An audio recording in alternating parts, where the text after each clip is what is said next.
Hi, I'm Alex Armbruster. I was the main John Carver stunt double in Thanksgiving, and you're watching Craven Something Scary. And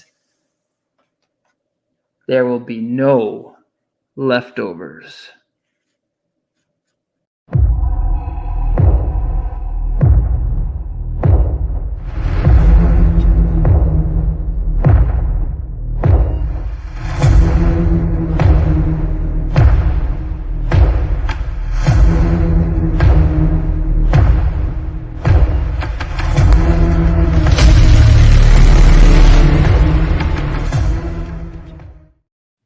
Well, good evening, ladies and gentlemen, visitors, subscribers, patrons, and my Cravenites. Welcome all to Craven Something Scary, where it's all horror, excuse me, all the time.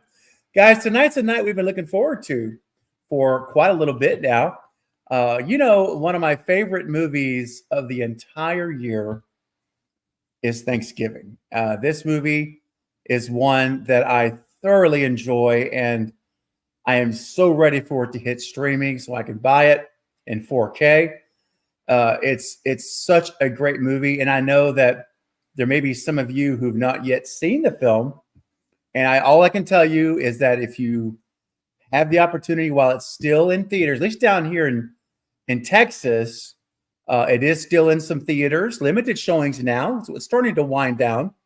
But there's still some opportunities. I hope there are where you guys live. But if not, hang tight. I'm sure we'll get something in streaming, hopefully next month. But this movie is a gem. What a great Eli Roth whodunit. And I mean, it is a whodunit.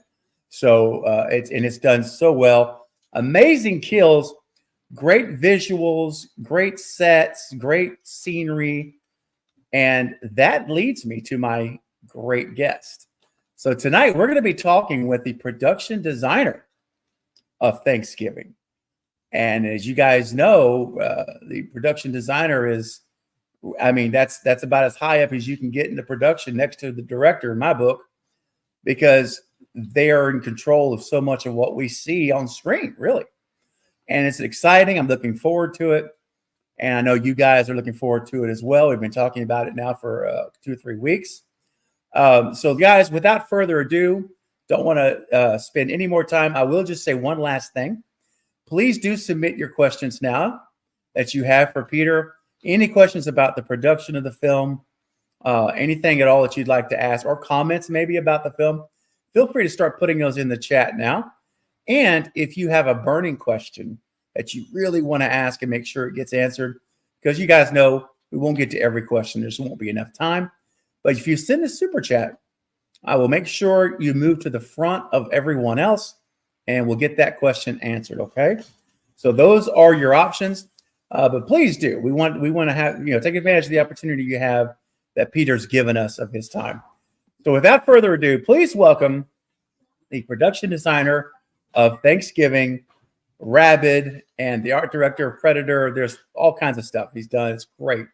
It is Mr. Peter Mihaichuk. Hi, Peter. Welcome. Thank you. Thanks for having me. It is my pleasure, and I genuinely appreciate you making some time tonight to speak to me and my audience about your amazing career, and especially Thanksgiving most recently. So thank you again so much. No problem. All right. Well, again, we'll just go where the conversation takes us as questions come in. I have a few questions of my own, and I would just kind of like to always start at you've probably been asked this a million times, so I'll be 1,000,001. But I'm always fascinated when I get to meet folks in the industry to talk about origins, right? Because there's always a point in your life where the passion started, the opportunities started and it opened up. So could you kind of like maybe share, when did you first discover your passion for like art and production design? When did that come about? Well, art. I went to school for fine arts and that. That's way back in college. Okay. And I actually, the funny thing is, I took first year film and hated it. Really? That's funny. And years later, I came back to it. I had an art opening that coincided with Fangoria's Weekend of Horrors, and so Okay. my art opening, because my stuff was tend to be quite dark. Okay. It became a stopover before all the after parties. So we had in a period of 3 hours, I think it was something like a little over 1,000 people go through. Wow. And there was a lot of directors and producers and Okay. that sort of thing. So basically, I ended up getting concept work out of it, and that's over the next couple of years, I sort of uh, um, worked on getting that career going, and then didn't look back, and that's like what 17, 18 years ago now. Wow. Amazing. And at least that's so great that, these opportunities happen, and because everyone has dreams and passions. And a lot of times folks in life, for whatever reason, circumstances, don't get to follow those dreams, right? They always stay a dream their whole life. And it's so thrilling to see examples like this, Peter, where you have the dream, you have the passion, you put in the work, and doors open, and you get to pursue it and make it your career. And that's phenomenal. And so, how would you say then that this opportunity, meeting these individuals, and then becoming, I guess, familiar with your work and your style, how did you turn that into this amazing achievement of truly being successful in the film business? I mean, that's phenomenal transition. Yeah, I had when I first started, I ended up meeting an established production designer by the name of Franco Carbone. Okay. He's Stallone's go-to guy, so he does all the Expendables movies and all Wow. that kind of stuff. Yeah. And so I met him way back then, and he, over a period of time, he sort of mentored me and gave me advice and told me what I should be doing and what I should be paying attention to, and so I mean, luckily I had that, because otherwise I probably would have got to the same place, but it would have taken me longer. That's awesome. That's, I mean, it's, a lot of times they always say it, a lot of times, it's who that helps in networking. And I do believe there's a lot of truth in that, right? That's for sure. Yeah, for sure. All right. Well, so let's fast forward. I'm going to jump from the beginnings to now. Like, I'm going to skip over some things, but we're going to go back to them. All right. Yeah. But I would love to start, because I'm just really excited to talk about this movie. As you saw, I had a chance to meet with Alex a couple of weeks ago, who was the main John Carver for the movie. Yeah. And got some great insight from what, his role and his perspective in things. Mm-hmm. But I would love to hear from yours. It's going to be quite different, I'm sure, because your role is obviously you're in the production design. Let me not speak for you. Let me not speak for you. But so let's fast forward to this movie, Thanksgiving. I touched on it a minute ago, guys. Wow, this was, I knew I had high hopes for it. I thought the potential was there. And I got to tell you, it met all of my, I checked all of my boxes for this film. And I would just kind of like to know, how did that opportunity to work on this Eli Roth film come? How did that come about? Did you get a phone call, an email, or how did that kind of walk us through that? I had worked with Eli twice before. Okay. On some smaller projects. We were doing some horror VR for Meta. Okay. And so we that's where I first met him. And then so basically he just gave me a call for Thanksgiving, and asked if I'd be interested. And of course, I'm not going to say no. Right. But and it's the same thing now. Like, they announced the second one, and Yes. the same time they announced it, he texted me, basically booking me for it. So beautiful. That was one of my questions later, and you've answered it right there. So you're already locked in for number 2. Oh, that's awesome. Yeah. Congratulations, Peter. You deserve it.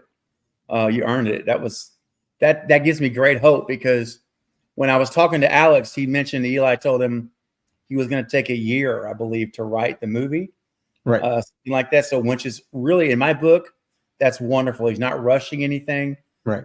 Really take your time, get the perfect story, and now you're back. So aesthetically, what we're going to see on screen is going to be consistent with what we saw in the first one.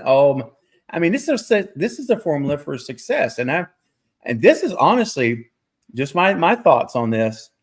But I really believe that Thanksgiving has the opportunity to be a new slasher franchise. Like this could be multiple sequels. Yeah, that was sort of I think the what he was hoping for, what Eli was hoping for, because he didn't have really a franchise in place, right? With any of his other stuff, with a slasher franchise, I should say. And it was, so he's pretty excited about the announcement. That's so. Oh man, I'm so thrilled, and I would imagine this probably puts us. I'm just kind of guessing a trajectory of probably 2025. If I had to guess, maybe at the earliest. Knock on wood, maybe October, November of 2025. Is that too fast of a track? No, I can say that's what's been thrown around. Yeah, sweet. That's so, and 2 years is nothing. It goes by so fast. Yeah. Wonderful. Okay, that's exciting, guys. I don't know how many of you here on the live stream were aware of this, but as far as I'm concerned, we just got some breaking news from Peter, and that's awesome. Glad to break that right here on the channel.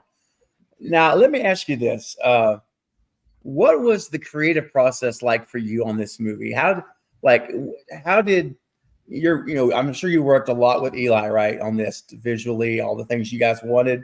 How did that flow?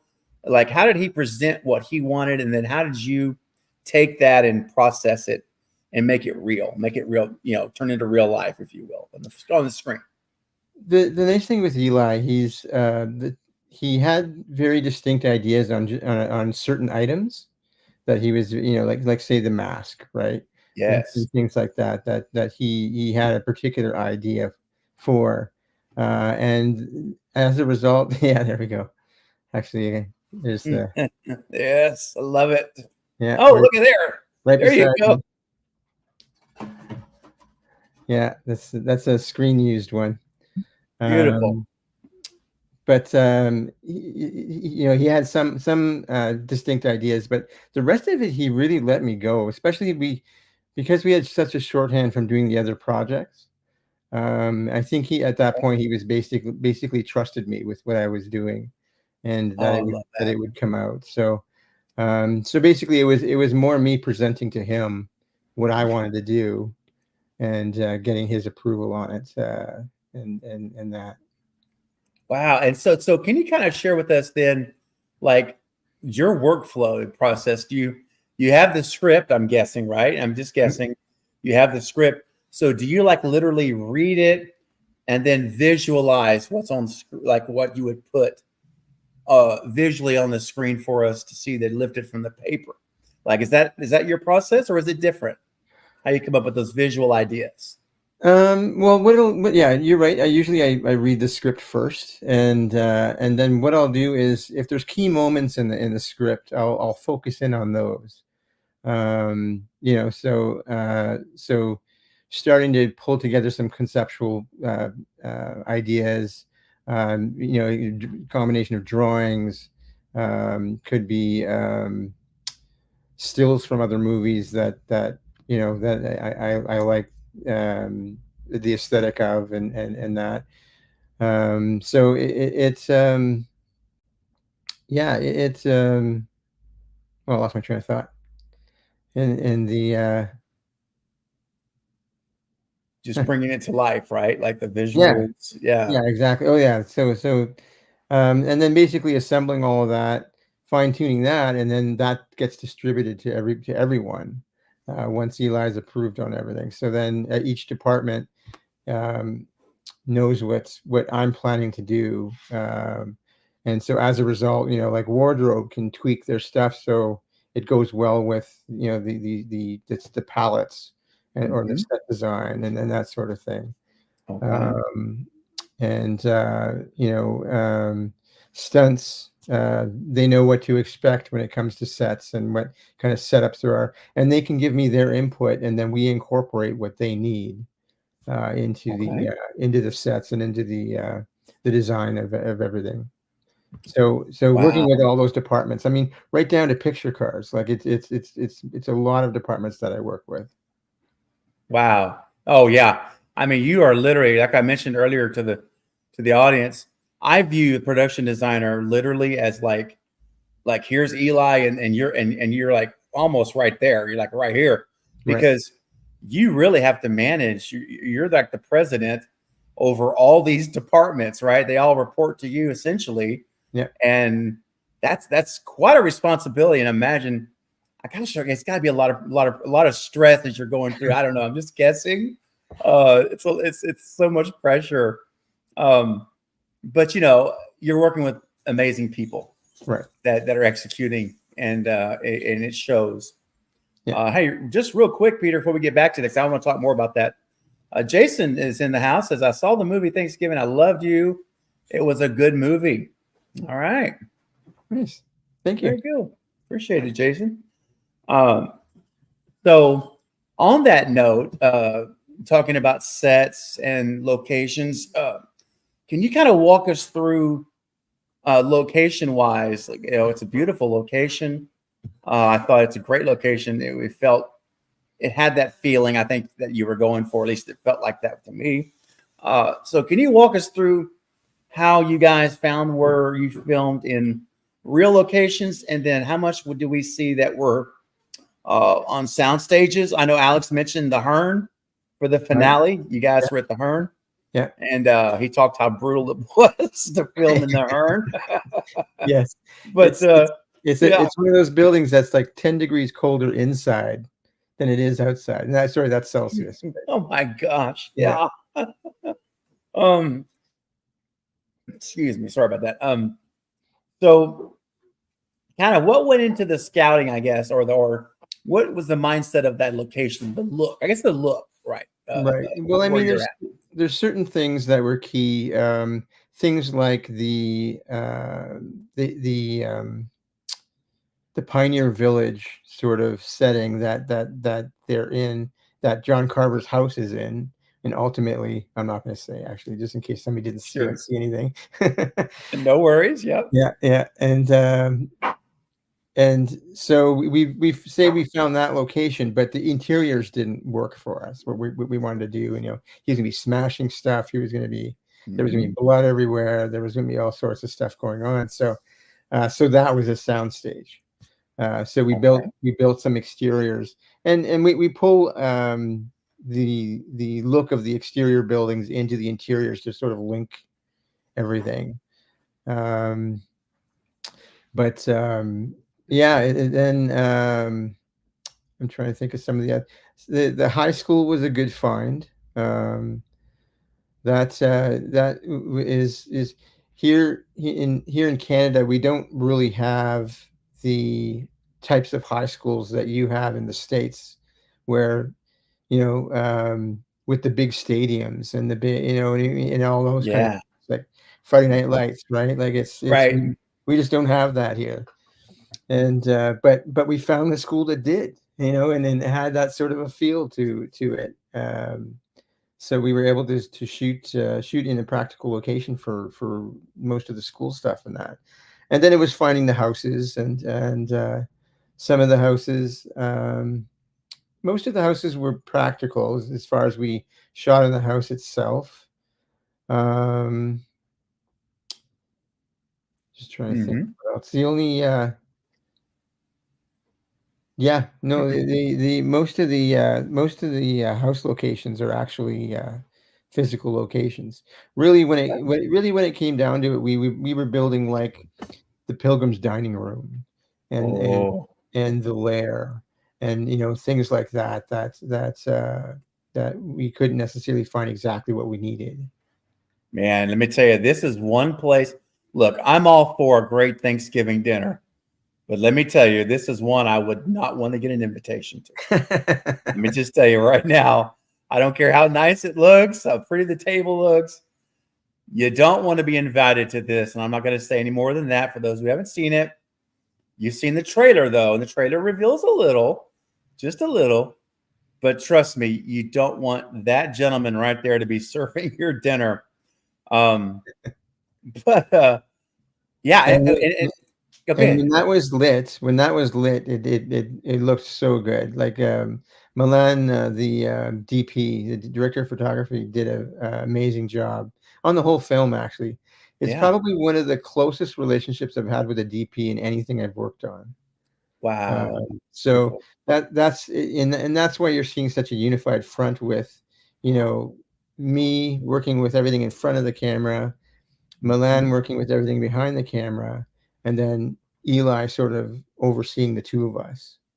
So that was sort of the creative trilogy. Yeah. Power trio. Trio, exactly. Yeah.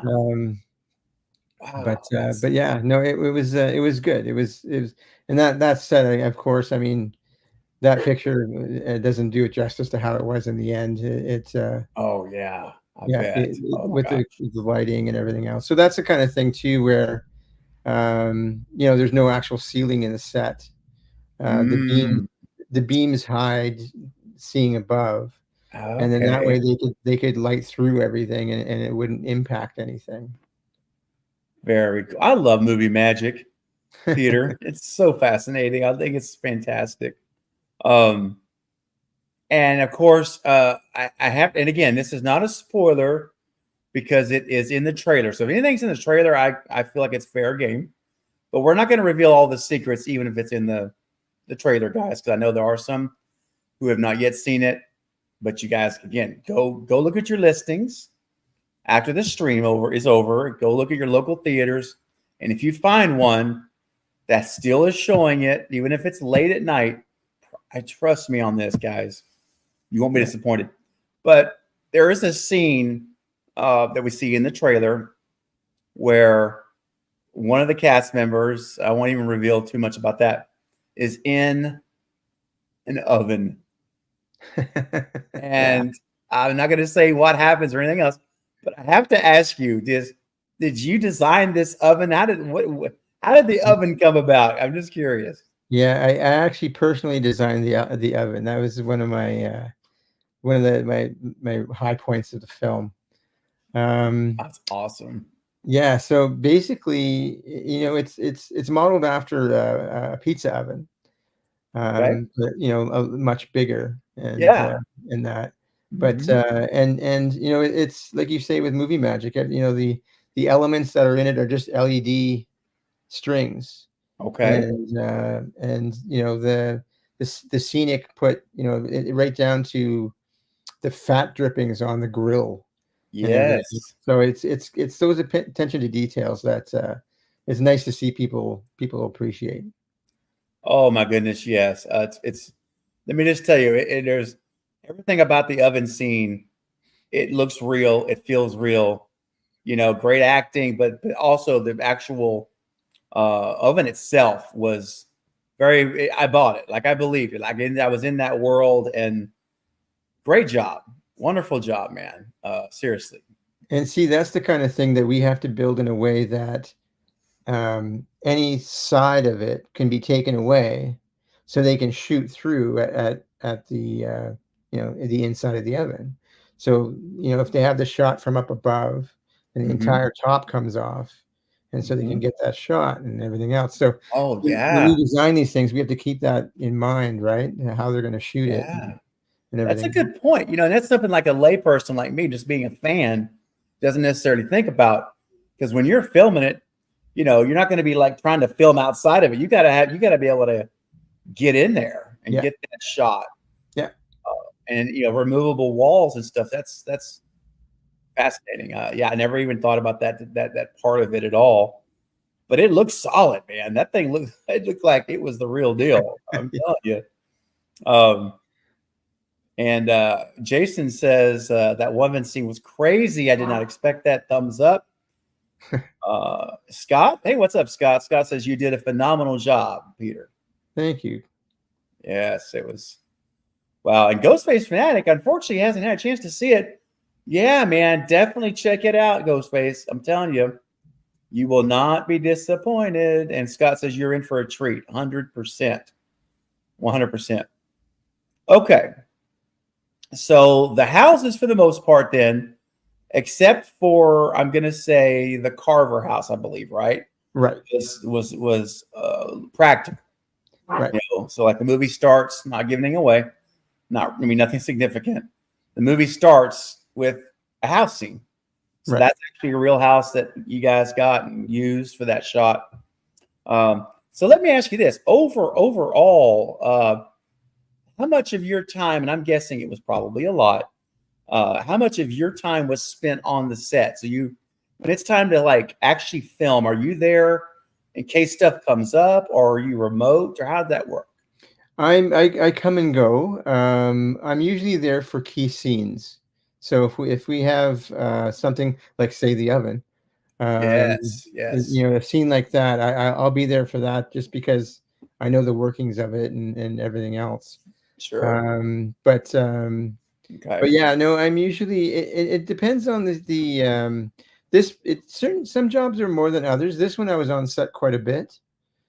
And because I had a really good team behind me, so they were getting everything ready and getting everything going, and so I would just have, the only reason I was leaving was to see what they were working on for the next scenes, kind of thing. Yeah. Okay. Making sure. Yeah. What's coming up? And if I had to say, I'm probably on set maybe 50% of the time. okay. Oh yeah, that's quite a bit. Yeah. That's quite a bit, especially. And you guys filmed what month of the year or months of the year? Like, how long was your shooting schedule? Remember how many weeks you filmed? We shot for, I think it ended up being, because we came back and shot additional scenes Okay. later. We probably about 45 to 50 days. Yeah. That would be excellent. Good. That's great, man. That's a nice shooting schedule. I mean, I was talking to Tyler McIntyre as the director of It's a Wonderful Knife, and Tiana Gordon, the production designer. Mm-hmm. And we talked about that movie extensively as well. And they were, I believe, if you guys are listening to Tiana or Tyler, I'm sorry if I'm wrong, but from memory, I'm pretty sure it was 18-day shooting schedule.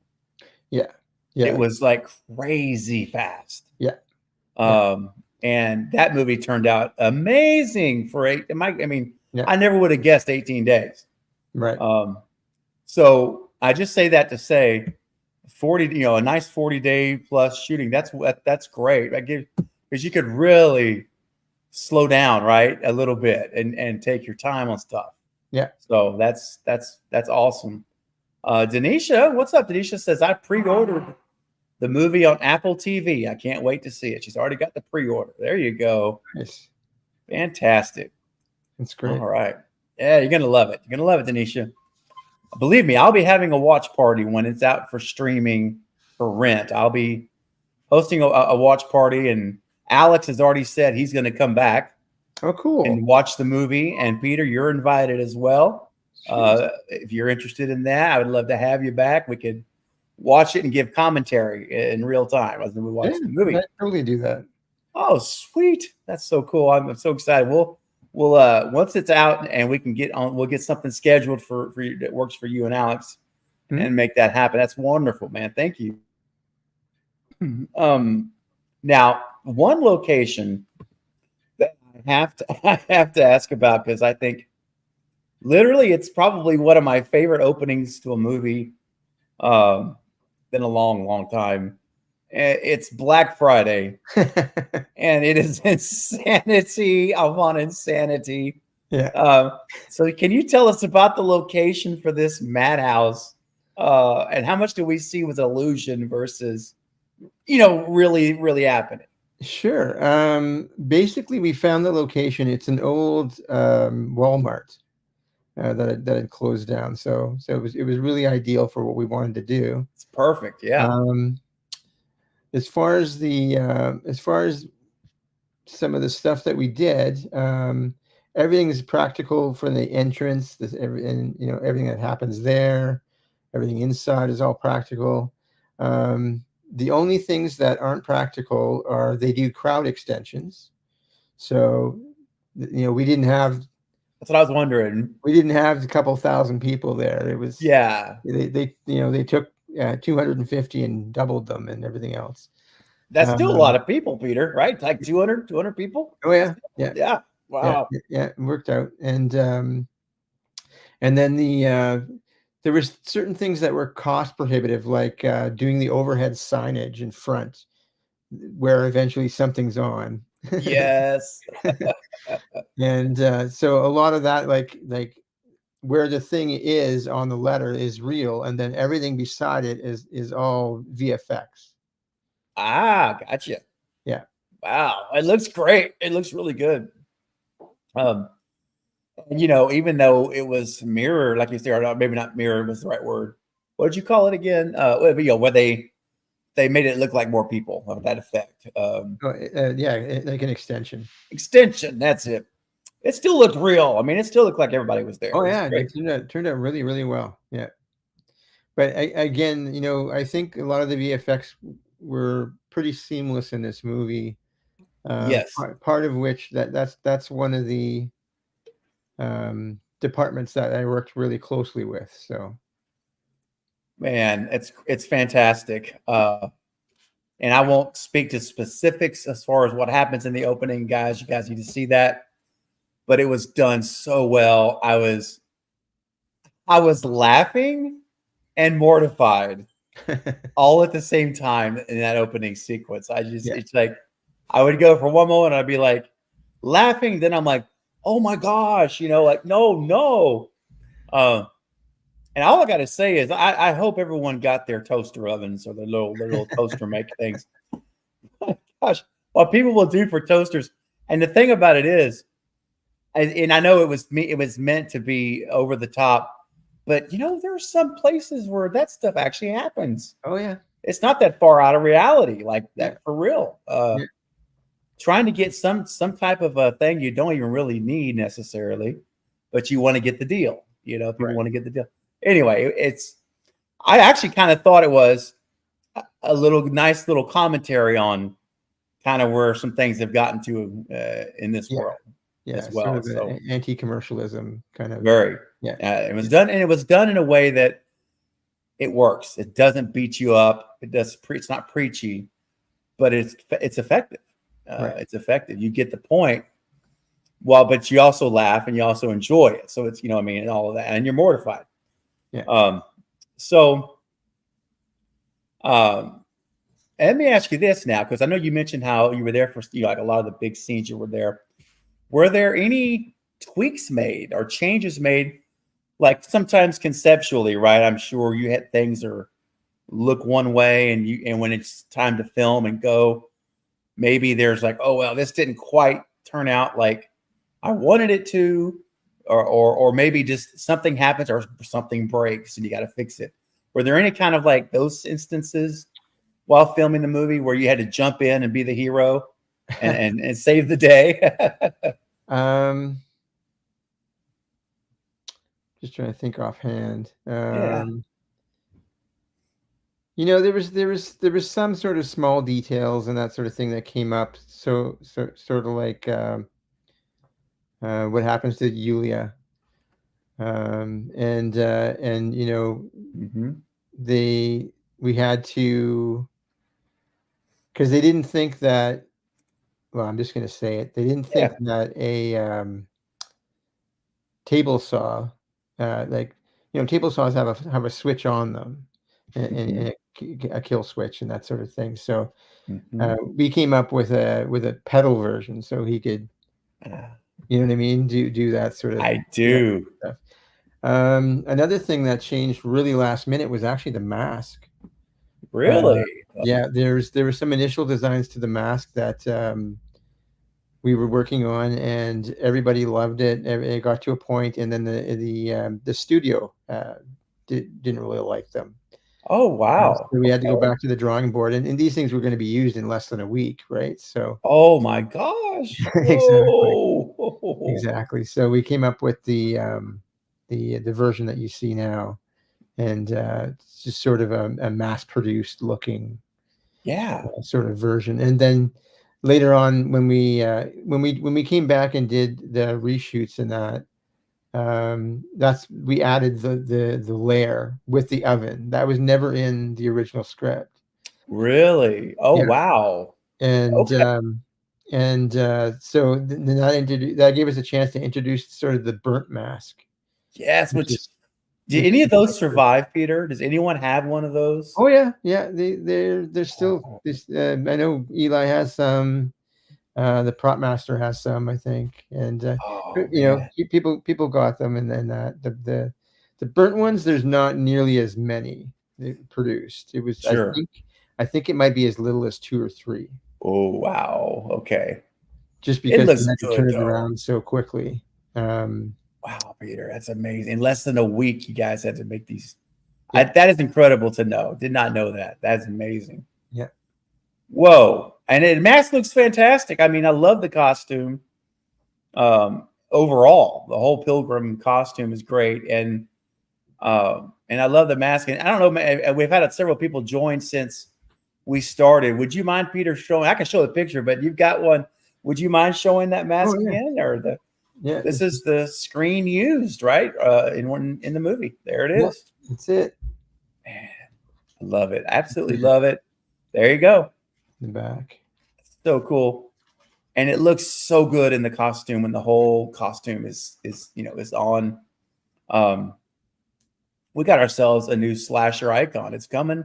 John Carver. I'm telling you, and it's a great name. Yeah, you John named it. Carver, right? It's like perfect.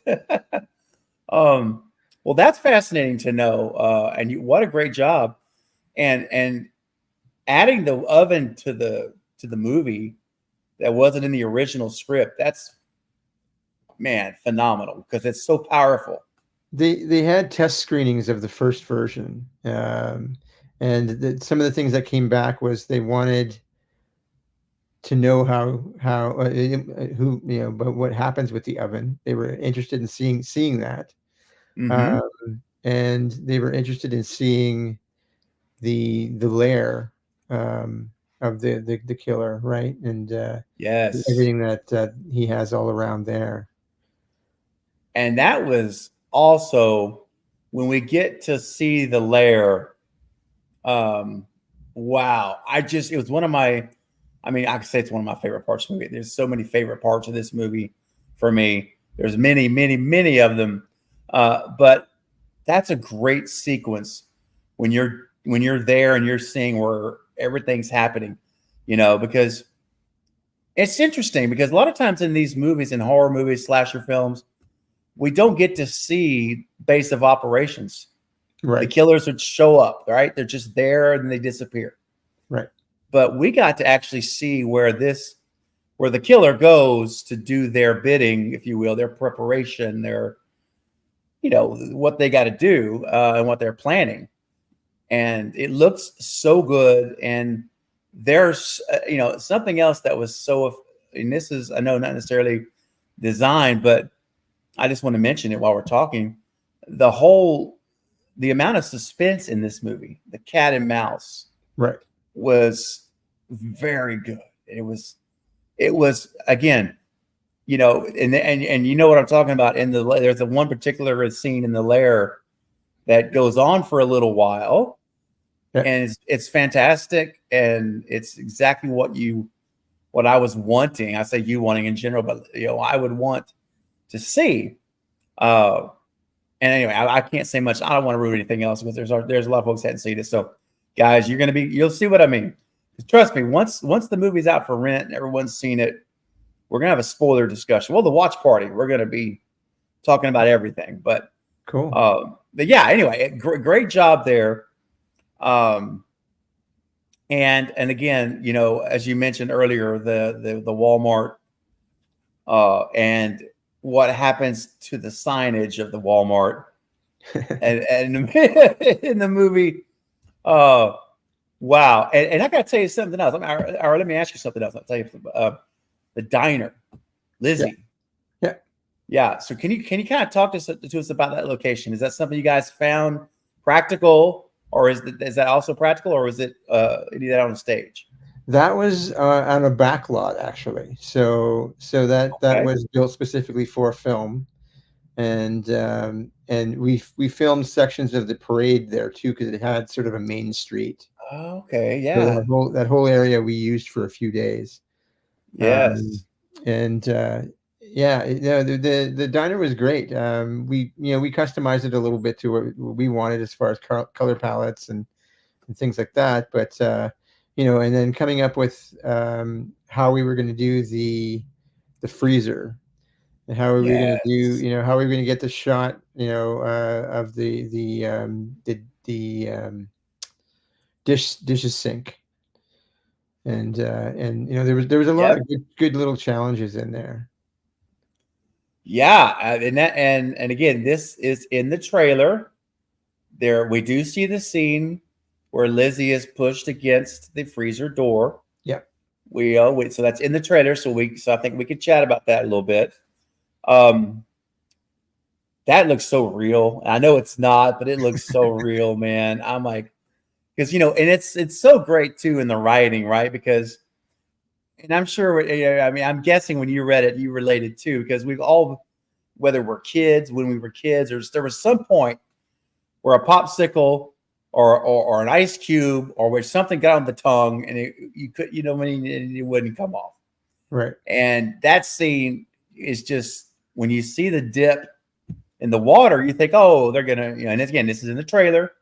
He's like, okay, she's gonna be trapped. Yeah. No, this John Carver is creative. This guy he has style and pizzazz. And when that freezer door he kicks open, and then we all know it's coming, right? At that moment, you realize, no. Yeah. Great job on that, man. And it just, and I'm sure there's some effects, some practical effects involved with how that looks to be stuck and all that stuff. But yeah. We basically, a lot of that we try to do as practical as we could. Not relying on VFX for something that special effects could easily do. Yeah, absolutely. And I love that, man. I'm a huge fan of practical anytime, versus, CGI of any type, when possible. Yeah. Hey, just real quick. Casey Tibbs sent in a $5 super chat. Thank you for that, Casey, to support the channel tonight. I appreciate it. And it's also Casey's 3-month anniversary as a channel member. So, Casey, thank you for your support. I know you're getting ready to head out. I just saw that. So I wanted to make sure and let you know I appreciate your support. And thanks for being a channel member for 3 months. Congratulations. That's awesome. And thank you for your super chat and your support tonight for the live stream. Thank you. Have a good night, Casey. All right. We do have a real quick question from the chat, Peter. Real quick, and then I have a few more for you as we start to get ready to wrap here in a little bit. Gosh, this goes so fast. Paula asks, what was your most challenging set to design? Ooh, good one. Yeah. I think probably the most challenging was the Pilgrim's dining room, just because we have so many people exactly. So we had so many people in one small space. Because Yes. we wanted it to feel claustrophobic. So it's very long but narrow. And again, like, this is some of the things, all those right now the wall panels aren't decorated, but Yeah. all those sidewall panels are removable so camera can get in. Oh, that's so cool. So, wow. So they I can think that's fascinating. They can all wild out. Oh man, I'm telling you, that dining room. Whoa. But just Yeah. for the amount of action that happens in there, that's Yes. it was a challenge to design. Oh my gosh, because you got everyone in chairs already taking up space, and then you got John Carver there, and then of course you got the cameras, right? You got the camera crew Yeah. trying to get in there and not. I mean, that I can only imagine how challenging that probably was. Was most of the camera work done behind these panels, or was a lot of it done standing like in the room as well, or was it Um, mixed up or balanced? I mean, they pretty much always removed the panels that were behind them, at least, Okay. just so yeah, like you say, camera department could get their stuff in and out, and lighting, and Mhm. everybody could get get in and out quite easily. Yeah. Because I mean, otherwise there was basically one door to the room. Um, Wow. so that we had to make it as user friendly as possible. Oh man. And hey, we got speaking of the dining scene, we have another super chat. Hey, what's up, Ty? Thanks for your $5 super chat supporting the channel, man. I appreciate that. Says Thanksgiving has one of the best dinner scenes. Yeah, exactly. I love dude puking with the gag. I will leave it. We'll leave it at that. I love the movie. Oh man, Yeah, that was great. That was a great yeah, scene. it's a great scene, and I completely understand his reaction, and that's all I'm going to say to that right now. But thank you, Ty. That's very very generous of you to support the channel, and I agree. One of the best diner scenes ever. As long as I'm not invited, that's then I'm okay. Just don't want to be there at all for that. All right. So Paula says thank you for answering your question. No problem. All right, man. So I know she talked about maybe most difficult set to build and everything. I'm gonna ask you a little different question. It's similar, but overall, not just necessarily on a set specific, but did you have one thing that you found the most challenging when it came time to execute it, bring it to life? Did outside of the dining room, or maybe that's the same answer? Was there anything else that you found as a real challenge for you, to make it work? Believe it or not, the parade was Okay. there was a lot of coordination and a lot of moving parts that Mhm. happened in that particular scene. I mean, it's a great scene and everything else, Yeah. but that's an example of well, I'm not I won't say it, so I won't ruin it for anybody, but Okay. I'm just going to say we have what we call kill meetings. So basically, when we basically meet a bunch of the departments that are involved, and we figure out how we're going to, you know, functionally execute these kills. So Gotcha. like who's doing what, and all the logistics of it. And it sounds hilarious, and I'm still amazed that it's part of my job, but But, in this case, with the parade, there was one kill that was sort of lackluster, so they were trying to brainstorm what they could do better, and they actually Okay. took my idea, and Oh, it's the Mayflower kill, I'll just say. okay. Okay. Yeah. So Nice. so that one was an idea of mine that they ended up going with, so that was, quite interesting to get involved that way. Oh, that's fun. That's awesome. Yeah. So now when you watch, that's like, when you watch the movie or you show it to family, hey, that's mine, that's mine. That's so cool. Now, excuse me. Let me ask you another question. And it could be these scenes you're talking about as well, because they were executed so well.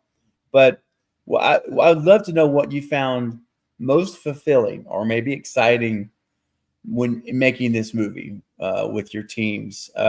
Was there one thing in particular that you really felt the most fulfilled about?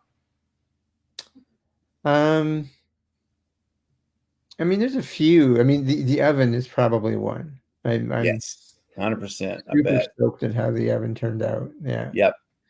But some of it is simple little things like in McCarty's bedroom. I'm just going to say he's hiding guns, right?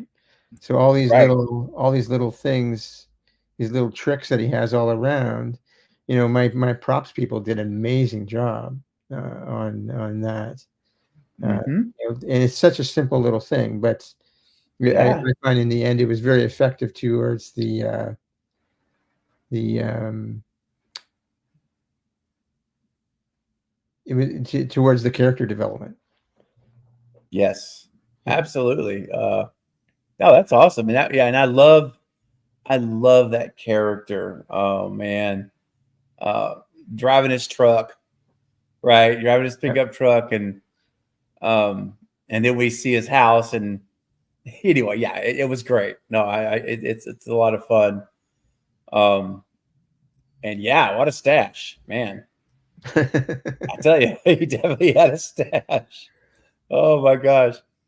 Um, and I want to remind folks, or maybe share, because again, we have some new folks that have come into the stream. So, in case you missed it earlier, guys, as we talked about,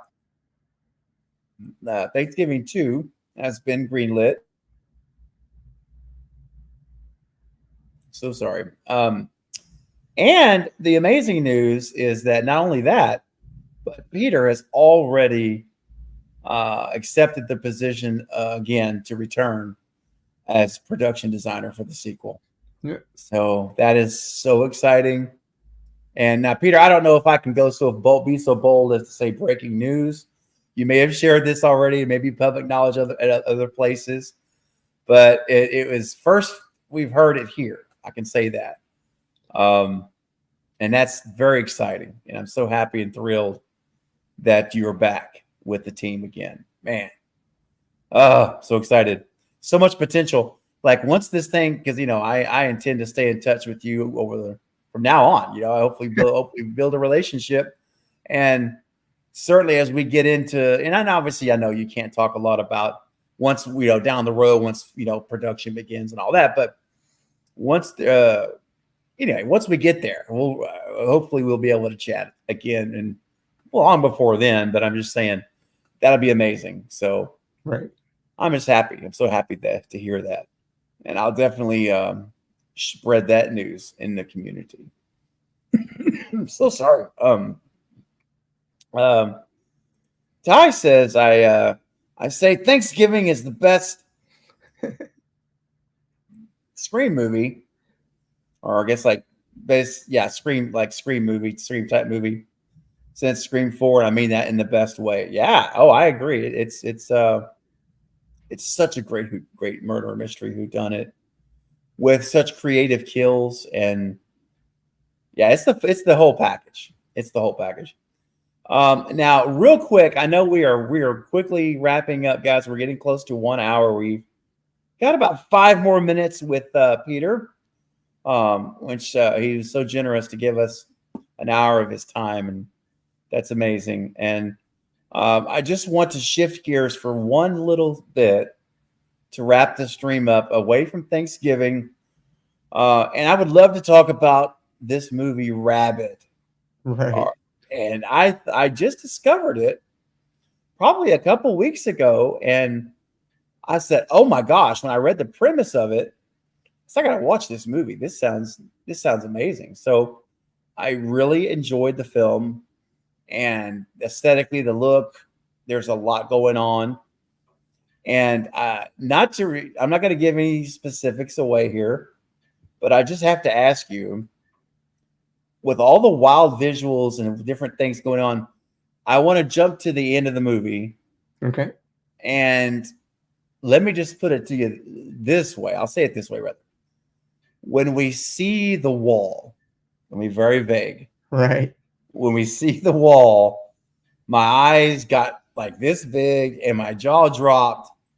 And I have to ask you, is that something you visualized, or how did that wall come about? Because it's wickedly amazing. Yeah, in this case, I worked very closely with practical effects, and it was I basically gave them the initial sketches to work from, the direction that I wanted to take it, as well as some references, and yeah, it's a great piece. That whole set actually was almost cut from the movie. Oh no! Yeah, I had to really fight to keep it in, and it's the funny thing is I have a signed poster from the directors that thanks me for keeping that room in. For fighting to keep it in, and that. Oh man, after seeing it now, I can't imagine it not being a part of the finale. Right. It's just so amazingly it's amazingly and disturbing. It's amazing and disturbing. It's everything, but it's just incredible visually.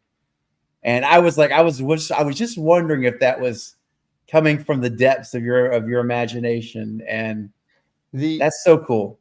I tend to get more heavily involved in the creature designs because that's where I started. I started as a concept artist doing creature designs. Art Predator, right? Even right, yeah. That's right.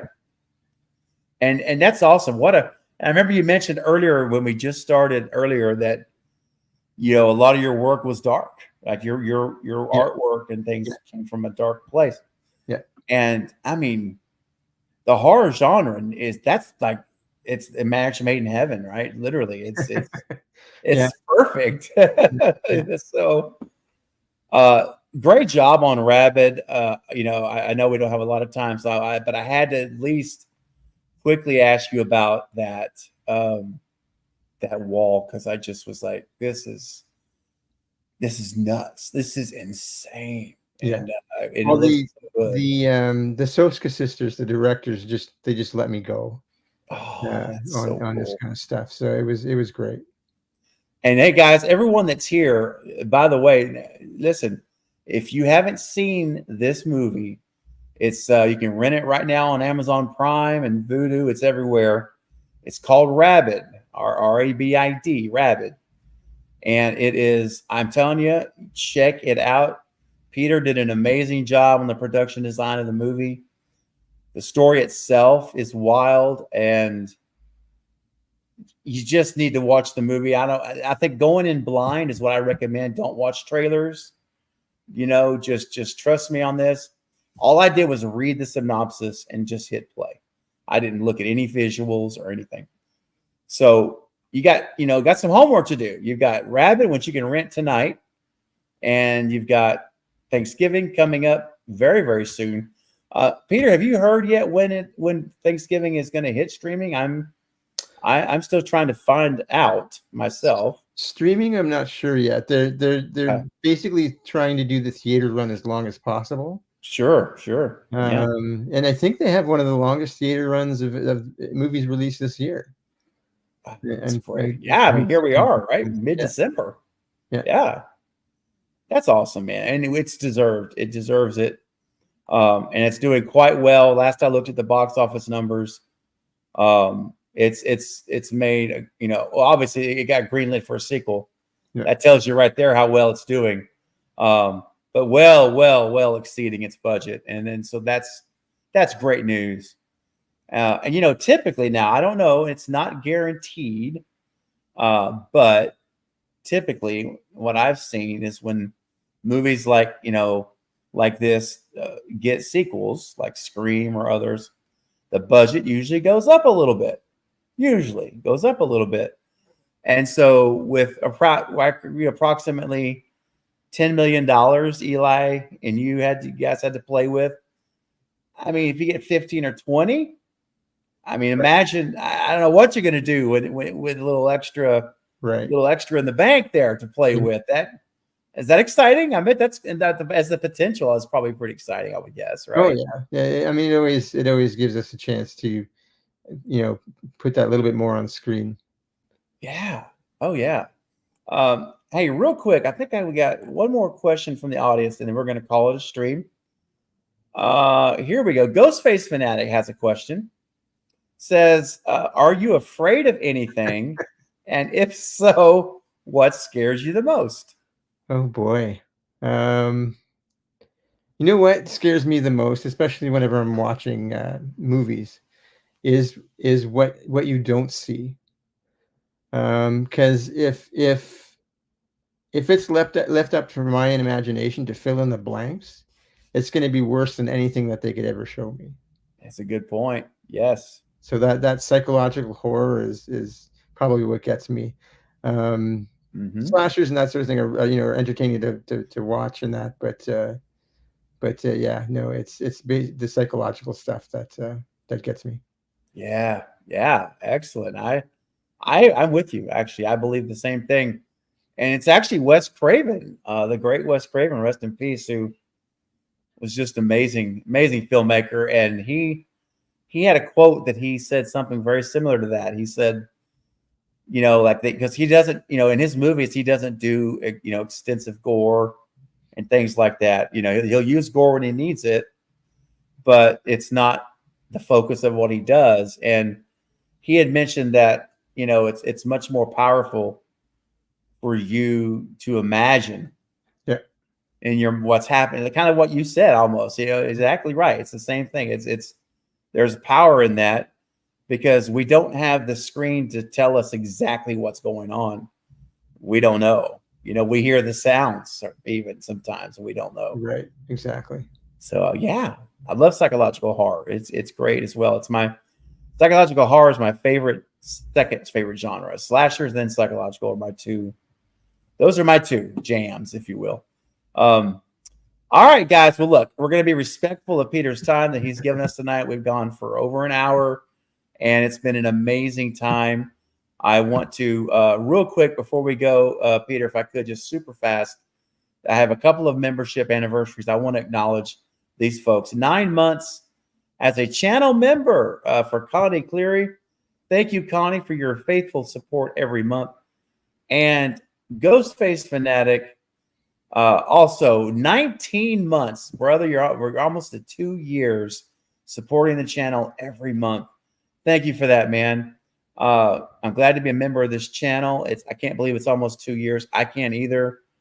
And we just actually answered the question. So good. But we got to answer the question. So thank y'all for your membership. I wanted to mention you guys on the stream. But everyone in the chat, please give a round of applause and a big thank you to my guest tonight, Peter Mihaichuk, who has been gracious and a wonderful guest. And look at all the great insight we have to Thanksgiving. So now when we're watching the movie, and he's agreed to come back, which is amazing, and Alex to watch the movie with us. But don't wait till then. Watch that movie out. We check that movie out a minute it comes out for streaming or purchase. I'm buying my copy. I'm not renting anything. I'm buying that sucker. But when you watch it now, you're going to know the oven, that Peter fought for the oven when you see that scene and designed that oven. That's from his own creation. You're going to see what did we call it, Peter? What did you call it? The Mayflower. Or the Mayflower kill. The Mayflower killer in the parade. You'll know when you see it that is Peter's kill. So these are just two things tonight we've learned, and we've learned so much more. So it really makes it fun, Peter, when we watch these movies after these great conversations, to have that insight that we didn't have before. And I appreciate you being here. This was a real pleasure for all of us. Thank you so much, man. Yeah, no worries. And it looks like, real quick, Anthony is checking out Rabid right now. I think he's pulling it up. So there you go. That's great, guys. I encourage all of you to watch Rabid tonight. I mean, I'm serious. All you guys, watch it tonight, or if you're watching a replay of this, whatever time, you could be in the morning or in the afternoon, whenever you're watching this, when it's done, go check it out. All right. So, Peter, if you just hang tight, I'll meet you backstage again like we started in just a second. But for everyone in the live chat, thank you all for being here. If you're watching the replay, thank you for watching it. And be sure and use support Thanksgiving. Peter did an amazing job as the production designer. And I promise you, I can literally say, I promise you, if you like murder mystery whodunits, slashers, you're going to love this movie. All right. So check it out. I'm so sorry, guys. Sorry.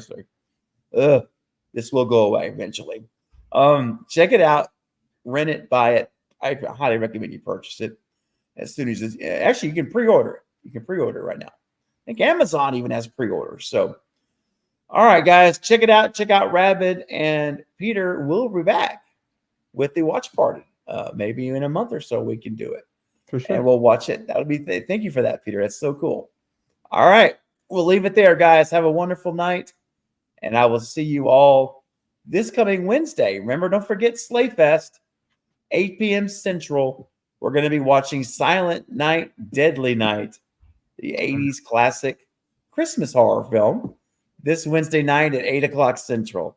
All right, guys, we'll see you there, and have a great one. Thanks again, Peter. I'll see you shortly. Bye, guys. Hey, this is Lee Waddell, the original Ghostface from Wes Craven's Scream, and you are watching and tuned into Craven Something Scary.